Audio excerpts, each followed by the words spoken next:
Hi, this is a quick video to talk about optimization, particularly a new optimization that's coming in MicroSplat 3.1. But to do that, I need to explain some things, and I thought this format might be better than my usual messing around in Unity with me rambling over it format. So, GPU performance. What generally happens with a GPU is that once it starts to get bottlenecked, the performance sort of falls off a cliff at that point.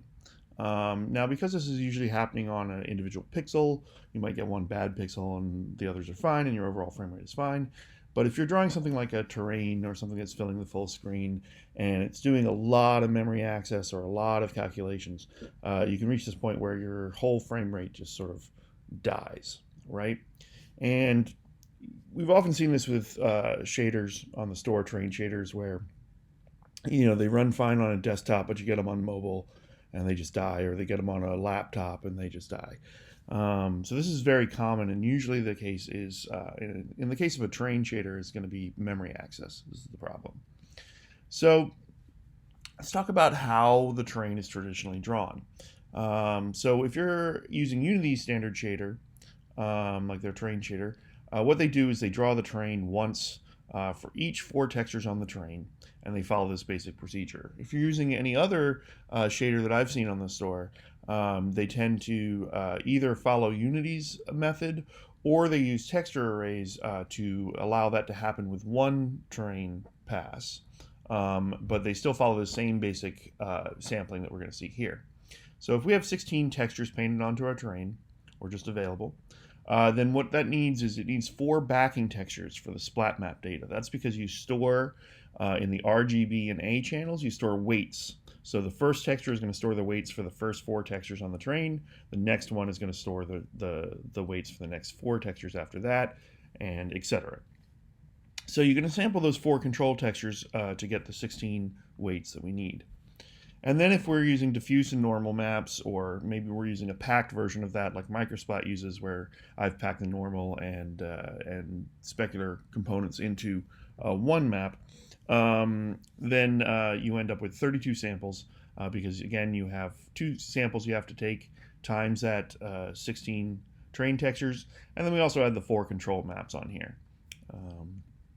So if you're going to triplanar that, triplanar projection requires you to sample from effectively from the top and then the 2 sides, and you blend that together, and that prevents stretching on UVs. But the cost of that is you have to multiply the number of samples by 3, because for each one of those you now need to take 3 samples to do the projection.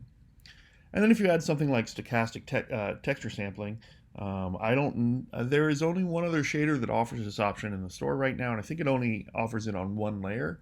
But if you were to do that on all your textures the way that MicroSplat allows, then you'd be at 288 samples, because that requires taking 3 samples of each texture as well. And so you have to do that for each of the triplanar projections. So it really starts to multiply your samples here.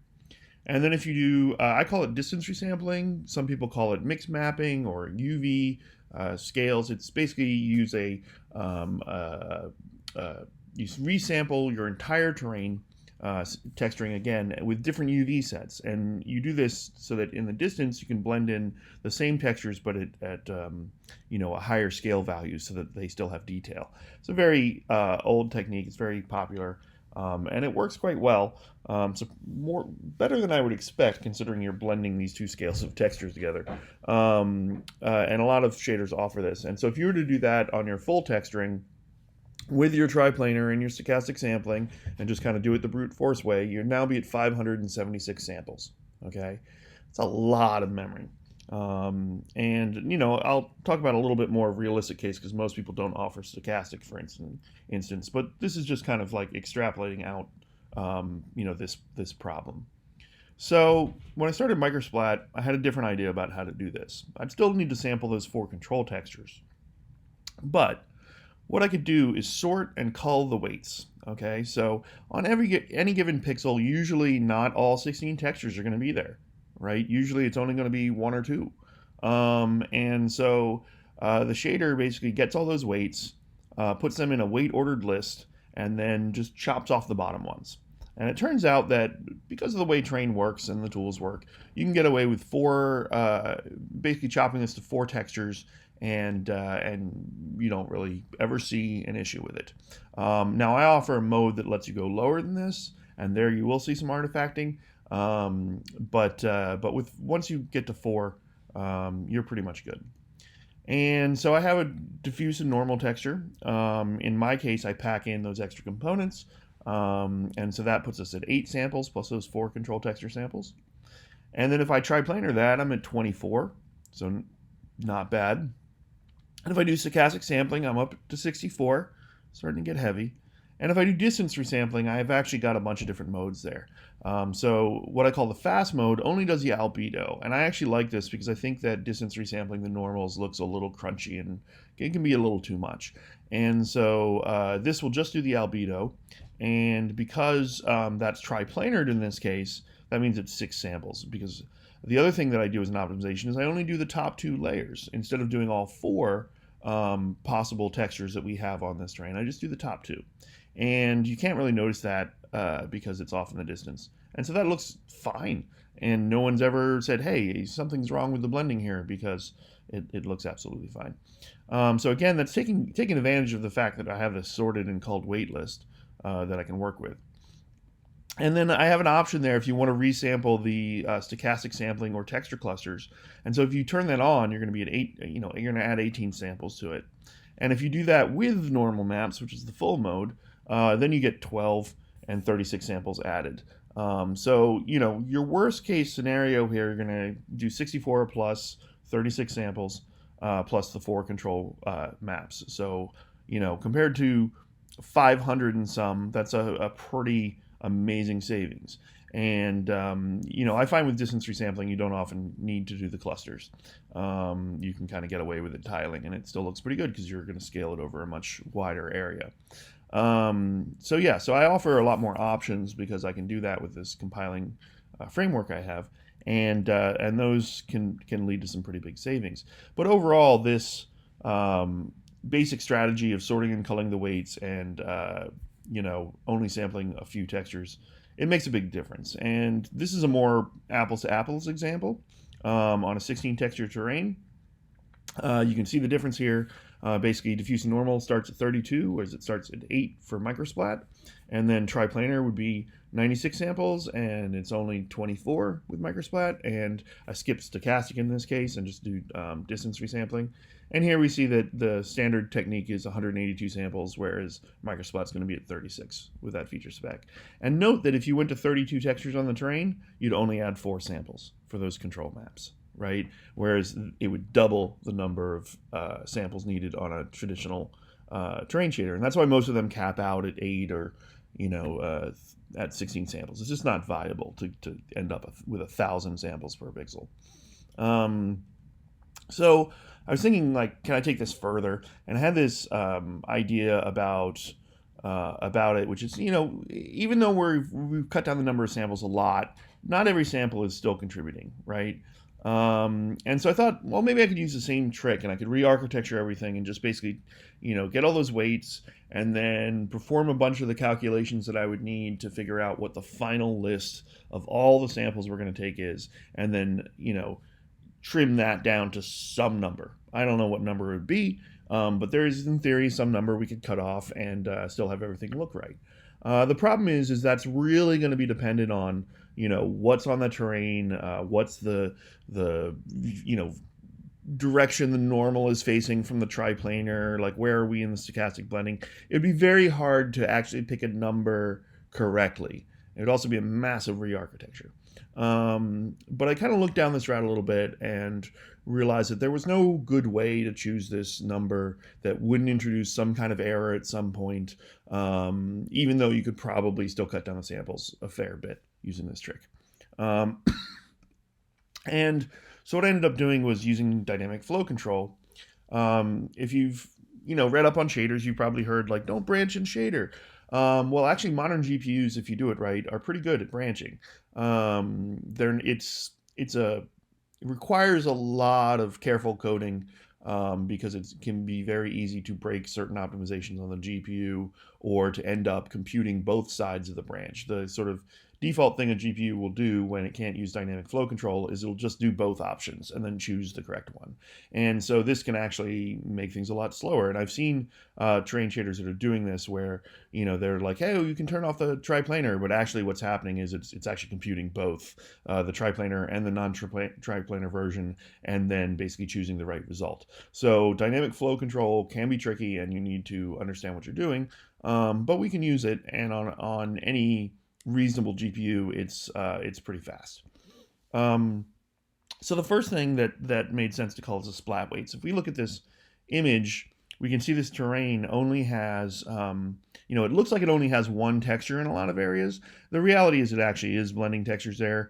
Like in this middle section, you can see little bits of grass and little bits of the whitish rock in there. So basically there's a, let's turn this stupid thing off. Remind me never. So basically, there are some other textures in there, but from the default eye, it looks like we could save quite a bit here. And so I implemented that mode, and what it actually does is it looks at the splat weights and just determines, hey, do I need to sample all 4 of these texture sets here or not?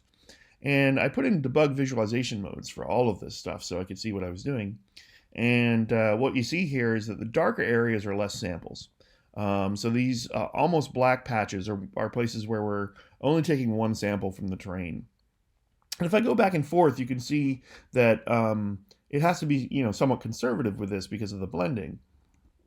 And as we get these, as you look over the terrain, you can see these darker and lighter areas, but you see some pretty large patches of areas that it can potentially save quite a bit on.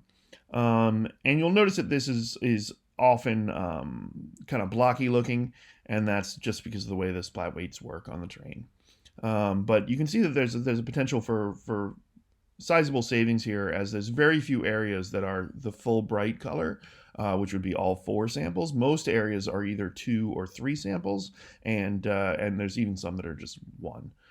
And then with triplanar, here we go.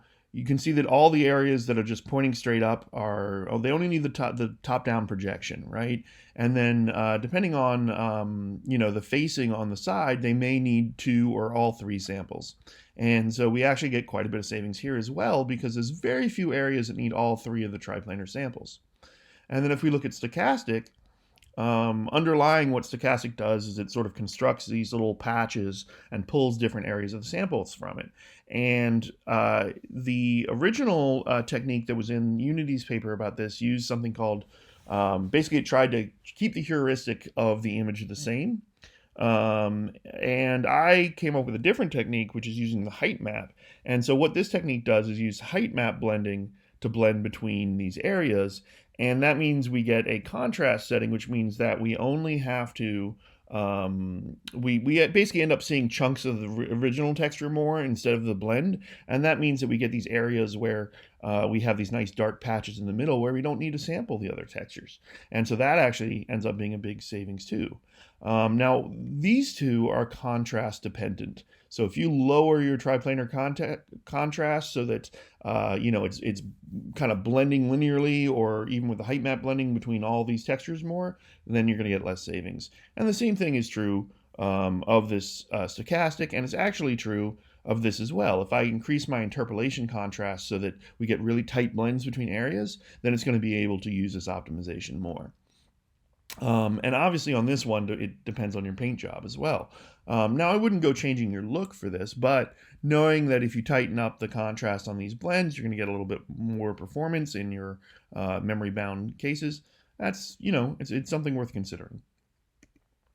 And then finally, here's an example of another thing. I have kind of an other category, which I dump things into, and this is just the distance resampling being shown. And so up close, we're only going to show those original textures, so we don't have to do all the distance resampling.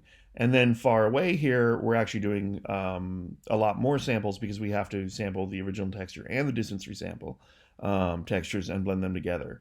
And I tried to do an optimization where in the distance we could just use the distance blends, but the problem is that a lot of things like streams and various features may depend on having the height maps of the original textures to figure out where they go. So that's something I'm going to look into, but it'll only apply in certain cases where we're not using that data. And that's where some of this stuff gets tricky, is in all these combinatorics of features. But even this is a huge optimization. All these pixels that are up close, they're going to be the most expensive to sample because they're pulling from the highest MIPS of the texture. So saving a bunch of samples there is actually a really good savings. So yeah, what I found is that in most cases we can reduce the sample counts by half or more on each of these layers. Triplanar is usually 2/3 of the samples that we need, and splat weights, is often between 2 and 3 of the total 4 samples, and but sometimes more. And over the course of a whole image, it can easily save you half your samples. And that's because these compound. Okay, so the first thing that happens is we call by the weights, and so all those areas that say, hey, you know what, I only need to sample one of the textures here or two of the textures here. Well, they're not going to do triplanar and stochastic on those other two textures either. So it's kind of like they're basically multiplied against each other in terms of the savings. So if you have an area that's only doing one of those samples for the weights, then you've saved 3 samples times the triplanar times the stochastic, which means that initial savings has actually saved us 9 times 3. So yeah, it saves us 27 samples right on that spot with those 2 features on. Or if you've been culled because of the distance resampling, then you don't have to compute the whole thing for that. So we get this sort of compounding thing that is really nice. I do have some limitations. So right now, when you have triplanar and stochastic enabled, I can't call them both, so I just do the triplanar. There's both some architectural things that we'll have to change to make this possible, and they're quite big changes, so I'm going to proceed with those slowly. But in theory, we can get these both working, which will speed this up even more. But if you're using just stochastic or just triplanar, which is often the case now because combined they're very expensive, then you'll get the optimization of one or the other. And again, because these are compounded and triplanar is before stochastic, the optimization on triplanar is going to make the stochastic cheaper, right? And so yeah, when I'm doing this, I have to do a lot of testing and be conservative. But luckily, you can turn this feature off. So if you run into any cases, you can turn that feature off and tell me about it. I can go try and fix it. So branching on a GPU does have a cost. Okay, it's not free. Modern GPUs handle this fairly well. Especially if you do the branching right, and if the branching on a section of pixels all go the same way, the GPU processes a chunk of pixels, then that is much faster than when each pixel is taking its own route. Okay, and so there's sort of this heuristic of, okay, how branchy are we being, and how often are we switching, and so how many of those pixels are able to all go the same route on the branch versus not able to. And in fact, if every pixel in your entire shader can go the same route, it can do further optimization. But in our case, what we're hoping to do is to save enough memory fetches that it's worth the branch cost, and that it's, in some cases, that it's potentially worth computing all 4 of those pixels independently because because each pixel had to go a different way on the branch. And in practice, that actually works out a lot of the time because we're saving so many samples. But on a low end or mobile GPU, it can definitely be slower. Branching can have more of a cost. Probably in the cases where this is super useful, when this is going to be slower, you're probably not using a lot of expensive features anyway because the GPU just can't handle it. So I haven't actually run into a case where this hasn't been a savings when you're memory bound, okay, because you might not be memory bound. And I haven't seen a case where it's an actual cost, but I haven't really run this on mobiles and tried to figure out, how to break that. So this is one of the reasons that it's optional, is that there's plenty of good reasons you may want to turn this off if you're going really low end.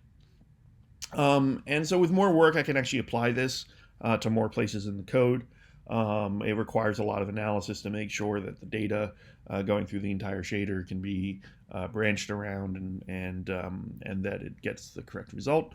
But this is an area I'm going to continue to spend time on, especially if I can find any other areas where you're sort of getting this compounding effect of reducing samples in a way that's not just, hey, I saved one, but hey, I save a whole branch of potential work.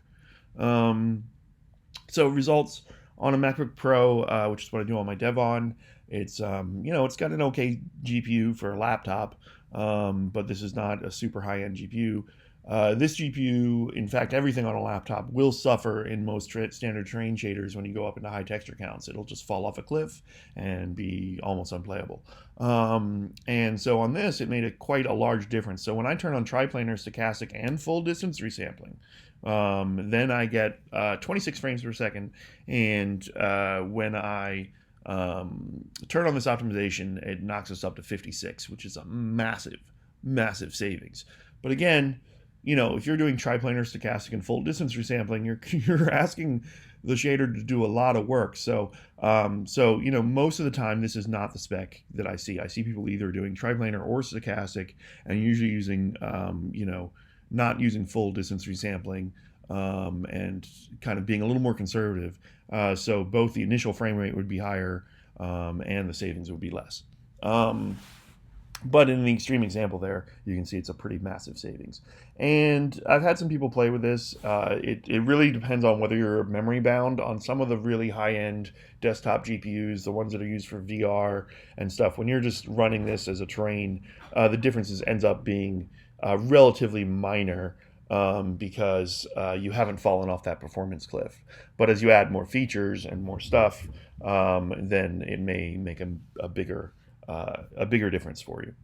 And so the way this is implemented is that there's this new branch samples option. And if you have a bunch of expensive features, it'll actually show you a warning saying, hey, you might want to turn this on. But if you set this to basic, regular, then it's just going to do the splat weight optimization, which is actually a really great balance in that the splat weight optimization is probably going to get you, the bulk of the savings because it's the top of the stack one, and with the least number of branches to perform. And then if you put it on aggressive, you get all the branching around triplanar, stochastic, and distance resampling.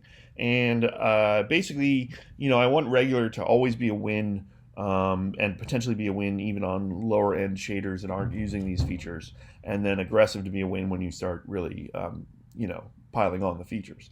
And it also, lets you kind of balance that cost of branching versus how much is this really optimizing my shader. So yeah. And then there's debug modes available, and they will show you the splat weight count, the triplanar count, the cluster count. These are how I got those images. And then there's a total one as well. Other is where distance resampling and other things like eventually snow and stuff will be. So you can use the visualizers, understand that these aren't actually counting texture samples, they're counting branches taken, okay? And so how many texture samples that's saving you is really highly variable depending on the branch. So, just a note about this, sort of the debug visualization and what it's actually showing. So let's switch over to a live demo of this. And you can see here, it says enabling branch samplers may improve frame rate significantly with the current feature set. So I'm going to go ahead and crank the features on this thing right now. Oh, I do have it somewhat cranked. I have triplanar and I have stochastic texture clustering. And so if we go to our debug view here, we'll see that it's taking 180 samples and 5 regular samples for this particular thing. So I'm going to go into play mode so that we can profile this a bit. And you can see here we are at 25 FPS roughly without this optimization on. And I do have distance resampling. What do I have distance resampling on? I have distance resampling on full. So this is a pretty bad case. If I turned on resample clusters, it would be even worse. But this is kind of like this is a pretty gnarly case performance-wise. So let's go ahead and turn on the optimization. And let's just go ahead and stick it to regular, and we'll see where we are. So we were about around 25, hovering in there. And it'll compile the shaders.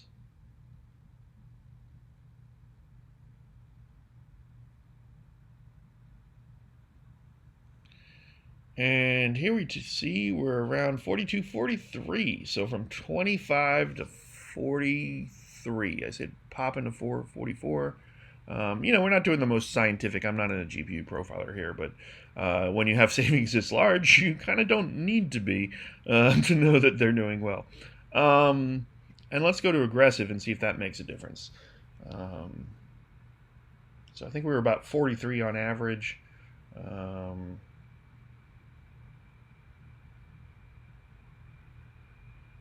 And now we're at like 46, 48, 46, 47. So it made another difference to further optimize that stuff. It was beneficial. Now again, this is going to be very GPU dependent. It's also going to be very view dependent and very blend dependent. And just to show you one more thing, I'm going to go to the debug mode here, and I'm just going to look at the branch weight count. So this is that branch based on the splat weights that I was talking about.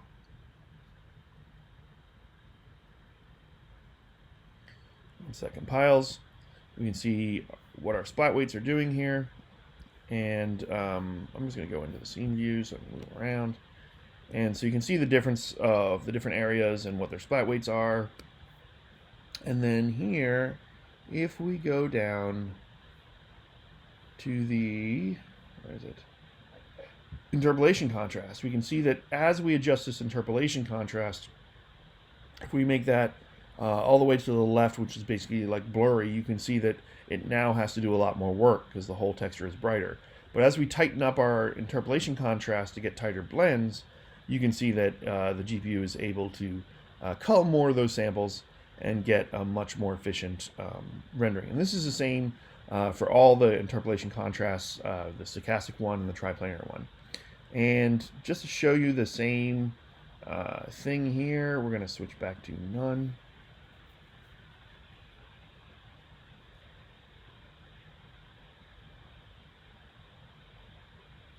And I'll show you that interpolation contrast. So we have it really high right now, and what you'll see down here is that the blends are very crisp between these textures based on the height map, and then as I lower that, they get blurrier. And so the blurrier that is, basically the more samples it has to take because it needs to do the blur. So yeah, so that's one of the major factors you can play with in terms of like trying to eke the last little bit out of this optimization. We could even see if that makes a difference to frame rate. Let's see. And let's just put it to basic, which is aggressive. Let's just go to regular. I'm calling it basic, but it's regular. If you have suggestions on naming on any of these features or anything, I'm always open to it. Always trying to make the thing you're selecting more clear what it means. Okay, so in our game view here, we're at 43 with basic, which is what we were before. And let's just, I don't know if this is actually going to make a difference, but let's make it blurry. Yeah, so you can see here with a blurry like Unity style terrain, which doesn't have height blending, we're at 36. Whereas if we crank this all the way up, we go to 43. Yeah, a little bit over 43 is a little bit faster. And so this contrast setting is having a big difference on our performance with this optimization, which is, it'd be nice if it was always the win. But considering that this is, much faster than it was in the last release, this is, it's pretty nice to be able to play with these settings and sort of get some extra performance out of them if we tighten our controls down a little bit. So yeah, that's basically the feature. This will be shipping in 3.1.